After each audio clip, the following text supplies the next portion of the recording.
जय श्री कृष्ण, राधे राधे। मैं ज्योतिषाचार्य पंडित गोविंद शास्त्री, भोपाल मध्य प्रदेश से एक बार फिर आपके समक्ष हूँ ज्योतिष महासागर में।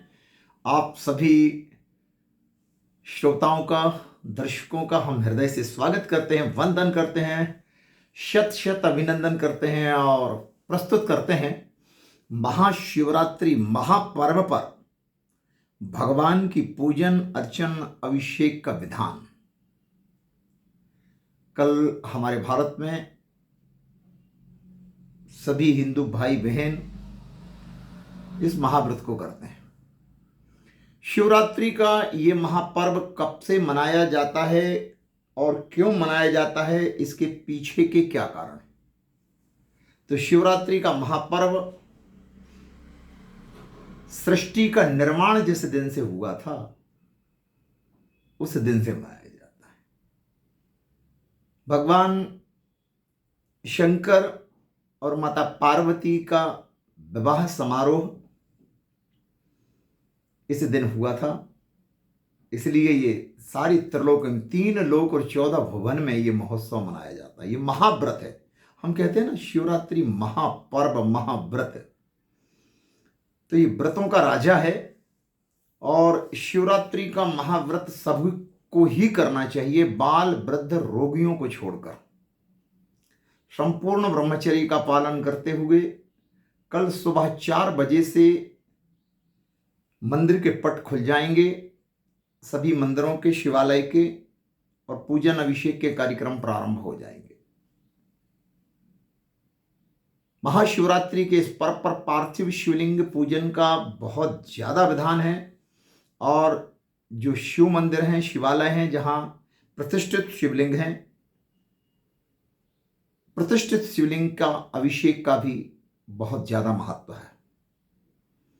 पार्थिव शिवलिंग कम से कम 4 अंगुल से छोटे नहीं होना चाहिए और बहुत सुंदर आकृति के बनाएं और विधिवत प्राण प्रतिष्ठा करवा करके एक उत्तम योग्य विद्वान ब्राह्मण को बुलवाकर और भगवान भोलेनाथ का महारुद्राभिषेक करें।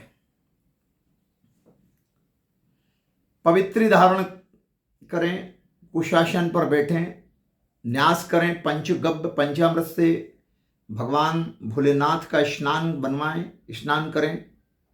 हल्दी और आंवले का चूर्ण गंधोदक से स्नान कराएं, भांग से, भस्मी से स्नान कराएं, दुग्धाभिषेक करें, तीर्थों के जल से स्नान कराएं और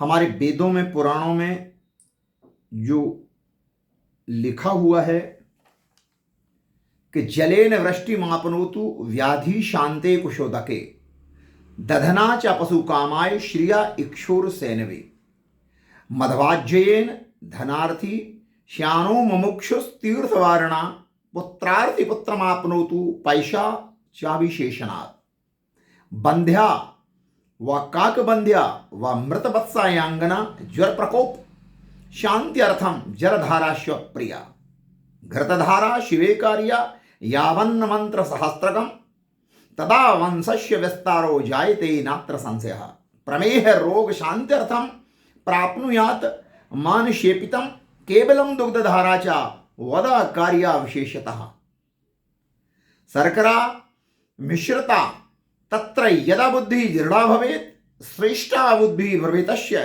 कृपया संकर्ष्य च शार्सपेनेव तेलेन शत्रुनाशो भवेदिव पापक्षयार्थी मधुना निर्भयादि सप्रशा तथा जीवनार्थी तु पैशा श्री काम शेनवे पुत्रार्थी शर्करायास्तु रशेनार्च तच्छबम तथा महिलिंगाविष्केन सुपीतः शंकरो मुदा कुर्याद्युद्धानम रुद्राणाम यजुर्वेद निर्मितम। अर्थात कहने का तात्पर्य यह है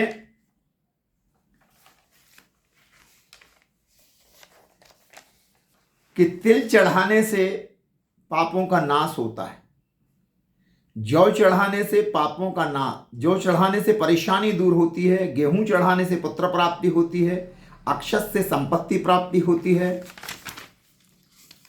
कुशा के जल से रोग शांति, दही से पशु भवन और वाहन की प्राप्ति, गन्ने के रस से लक्ष्मी की प्राप्ति होती है, शहद मिश्रित जल से धन वृद्धि, तीर्थों के जल से मोक्ष प्राप्ति, इत्र मिश्रित जल से रोग नष्ट होते हैं, दूध से मनोकामना पूर्ति होती है, गंगा जल से ज्वर पीड़ा शांत होती है, गाय के देसी घी से वंश वृद्धि होती है, शिवलिंग पर अकौवा फूल चढ़ाने से सांसारिक बाधा दूर होती है, शिवलिंग पर समी पत्र चढ़ाने से दुख दूर होते हैं। इसलिए जलेन वृष्टिमापनोतु व्याधि शांते कुशोदके, कुश का जो जल है, जल चढ़ाने से रोग की शांति हो जाती है। जो काकबंध्या स्त्री हैं, जो बंध्या स्त्री हैं, जिनको संतान नहीं होती है, गाय के घी से अभिषेक करने से वंश की वृद्धि होती है। तो कल महाशिवरात्रि पर संपूर्ण वैदिक विधान से योग्य ब्राह्मण देवता को बुलाकर या मंदिर में जो पुजारी जी हैं उनसे समय लेकर अभिषेक की समस्त वस्तुओं को थाली में सजाकर पहुंचें और संपूर्ण विधि विधान से भगवान का अभिषेक करें। अभिषेक एक बार नहीं करना,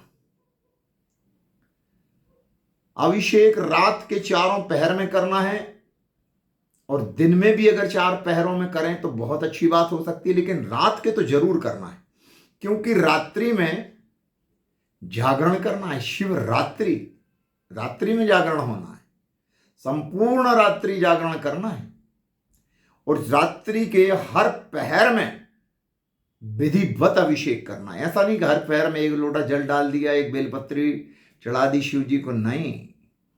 अगर संपूर्ण पूजा का फल चाहते हो, जो इच्छित वस्तुएं मैंने आपको बताई, इन वस्तुओं से चढ़ाने से आपकी मनोकामना पूरी होगी, बाधा दूर होगी, वंश वृद्धि होगी, लक्ष्मी की प्राप्ति होगी, भूमि भवन वाहन की प्राप्ति होगी, रोगों का नाश होगा। ये वर्ष में एक बार महाशिवरात्रि आती है, इसलिए संपूर्ण वैदिक विधान से पूजन के थाल सजा के लेके जाओ। उत्तम श्रेष्ठ सामग्री होना चाहिए, अक्षत जो चावल टूटे ना हो, एकदम साफ सुथरे चावल लेके जाए।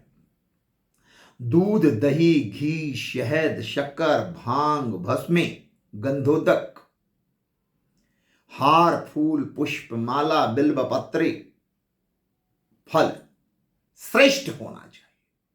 कोई सड़े गले फल कल नहीं चढ़ाएगा, ध्यान रखना। सड़े गले फल चढ़ाओगे तो बेसही फल मिलेगा आपको। बहुत भक्ति भाव से भगवान का पूजन अर्चन और रात्रि के चारों पहर में अभिषेक, रात्रि का जो जागरण करेंगे उसमें भगवान शिव के संकीर्तन करें, उनके भजन गाएं, और शिव पुराण जरूर सुने कल रात को, जिसमें शिव विवाह का प्रसंग बहुत जरूरी है सुनना, और शिवरात्रि महत्तम जरूर सुने, जिसमें वो व्याघ्र की कथा, जो शिकारी था, अपने परिवार के पालन पोषण के लिए शिकार करने निकला था, अनायास ही शिवरात्रि में उसका व्रत हो गया। एक सरोवर के किनारे बेल का पेड़ था, उसके ऊपर चढ़ गया और प्रतीक्षा करने लगा कि कोई हिरण आएगा और उसको मार करके हम अपने परिवार का भोजन बना लेंगे। इस प्रकार से प्रतीक्षा करता रहा। हिरण आए भी, लेकिन वो दुहाई दे करके चले गए कि अभी हम अकेले आए हैं, बच्चों को छोड़ के आए हैं, हिरनी को छोड़ के आए हैं। फिर हिरनी आई हिरण को ढूंढते हुए। इस प्रकार का पूरा एक प्रसंग है, बड़ा है प्रसंग, इसलिए पूरे वीडियो में नहीं सुना पाऊंगा और संक्षिप्त में बता रहा हूं कि उस जो शिकारी था अनायास ही व्रत हो गया, और जब वो तीर पे का अनुसंधान अपने धनुष पे करता था, उसी समय बेलपत्री ऊपर से अकस्मात गिर जाते थे और उसके कांधे पर टंगा हुआ जो जल का पात्र तुम्बी थी उससे जल गिर जाता था, और नीचे भगवान शिव का लिंग विराजमान था। अनायास ही जल चढ़ गया, अनायास ही बेलपत्र चढ़ गए और उसका मन तन शुद्ध हो गया, उसके पाप दूर हो गए, भगवान प्रकट हो गए। और वहां पर शिवलिंग का नाम जो है भगवान शिव ने व्याघ्रेश्वर रख दिया। तो इस कथा को भी कल आप लोग सुने, और शिव पुराण में शिव विवाह का प्रसंग जरूर सुनने से जो कुंवारे लड़के लड़कियां हैं उनके विवाह संस्कार हो जाएंगे। इसमें कोई संशय की बात नहीं है। अगर आपको शत्रुओं की बाधा है तो सरसों के तेल से अभिषेक जरूर करवाएं, और लक्ष्मी चाहिए तो गन्ने का रस। आपको बता चुका हूं सारी व्यवस्था, कौन कौन सी वस्तु चढ़ाने से कौन कौन से फल की प्राप्ति होने वाली है। और मंत्र जाप में श्रेष्ठ मंत्र है पंचाक्षर नमः शिवाय। ओम लगाएं, ओम नमः शिवाय बोलें। इस मंत्र से वो करें, अभिषेक कर सकते हैं।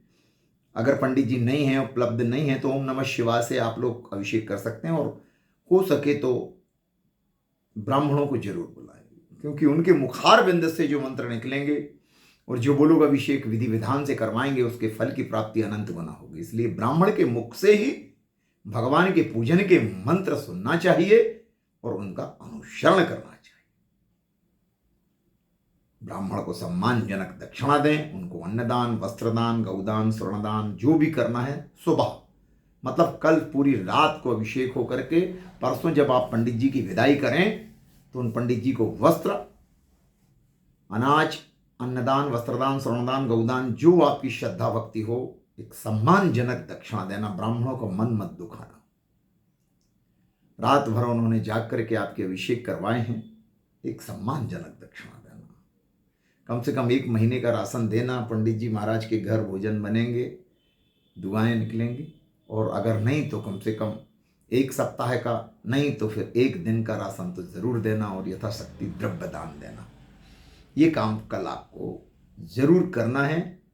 तो भगवान के पार्थिव शिवलिंग अगर बनाएंगे तो 1000 पार्थिव शिवलिंग, 1100 पार्थिव शिवलिंग, 1 लाख, 1 करोड़ शिवलिंग, अलग अलग शिवलिंगों का विधान है। कितने शिवलिंग बनाने से और क्या क्या कौन कौन से फलों की प्राप्ति होती है। और एक बात और कल मैं आपको बता दूं कि जो त्रिपुंड लगा के ही भगवान शिव का पूजन करना है। 3 रेखा होना चाहिए,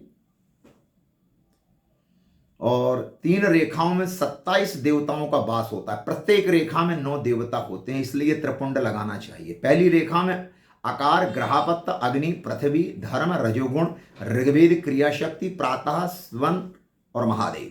दूसरी रेखा में ओंकार, दक्षिणाग्नि, आकाश, सत्वगुण, यजुर्वेद, मध्यम, दिन शवन, इच्छा शक्ति, अंतरात्मा, महेश्वर जी का नाम आता है। तीसरी रेखा में मकार, आवाहिनी, अग्नि, परमात्मा, तमोगुण, धूलोक, ज्ञान शक्ति, शामवेद, तृतीय स्तवन, शिवजी वास करते हैं।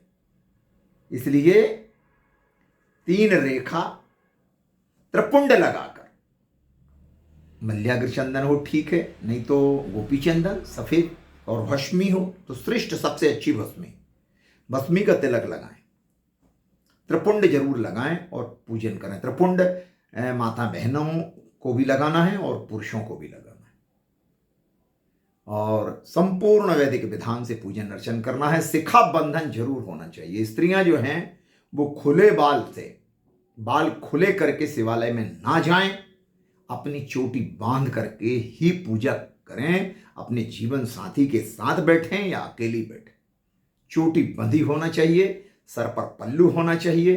भारत के संस्कार और संस्कृति के अनुरूप आपकी वेशभूषा, आपके वस्त्र होना चाहिए, सुहाग के चिन्ह होना चाहिए। इस परिस्थिति में जाकर के और फिर विधि विधान से करें। बहुत विधि विधान से करना है आपको, है ना। भविष्य पुराण के अनुसार मृत्तिका, भस्म, गोबर, आटा, तांबा और कांसे का शिवलिंग का पूजन जो एक बार करता है वह अनेक कल्प तक स्वर्ग में रहता है। काष्ठ का शिवलिंग धन देने वाला, स्फटिक का शिवलिंग का पूजन इच्छित फलों को देने वाला है। अंगूठे से छोटे शिवलिंग का पूजन नहीं करना चाहिए, ये वर्जित है। तो आप समझ गए हैं कि त्रिपुंड क्यों और कैसे लगाना चाहिए। बिल्व पत्र का जो पेड़ है, कल आपको उसका भी पूजन करना है। तो बेलपत्र के जहाँ पेड़ है उनकी जड़ में जा करके हल्दी कुमकुम रोली लगा करके जल चढ़ा करके दूध चढ़ा करके वहाँ पूजन करें। बेल वृक्ष की हो सके तो कम से कम 108 परिक्रमा जरूर करना है, इच्छित फल की प्राप्ति होगी। बेल के नीचे बैठकर, बेल वृक्ष के नीचे बैठ करके शिव पुराण का पाठ करें, महामृत्युंजय कवच महामृत्युंजय स्तोत्र का पाठ करें, अपार धन संपदा के मालिक हो जाओगे, धन धान से परिपूर्ण हो जाओगे। हम वैदिक उपाय बताते हैं, हम कोई टोटके नहीं बताते।